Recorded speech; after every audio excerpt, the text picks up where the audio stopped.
address one of our key subjects for the next years, which is our relationship with the ACP countries, the succession of the Cotonou Agreement. And I'm sure we will have a good debate. This is one of the 10 priorities in President Juncker's work program to discuss and prepare and eventually negotiate a new agreement with the ACP group of countries.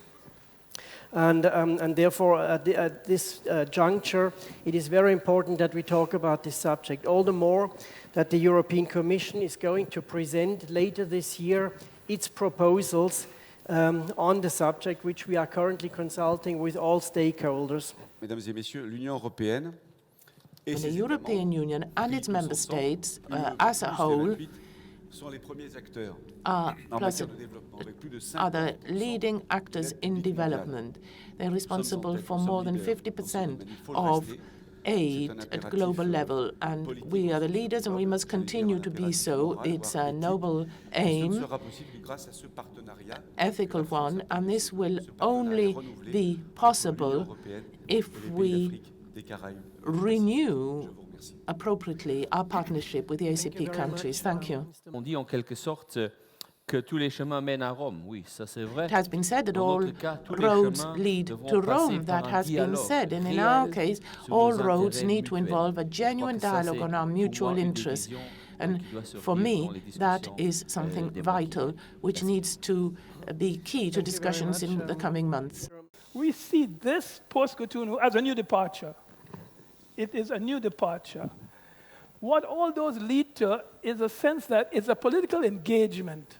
It is a partnership with Europe that we are concerned about, of course, in which we have an umbrella now provided by Agenda 2030 and the Sustainable Development Goals, which is universal. Within that framework of 2030, the question we pose is, what does the ACP and the EU together, more than 100 countries, begin to address poverty eradication, injustice, and inequality? Migration has been a phenomenon around the world, and not least in and amongst ACP countries, for decades.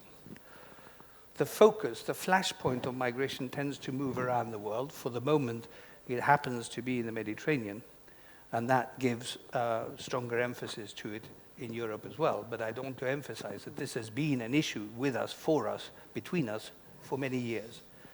But the best way of looking at it long term is precisely to work on the mix of the SDGs.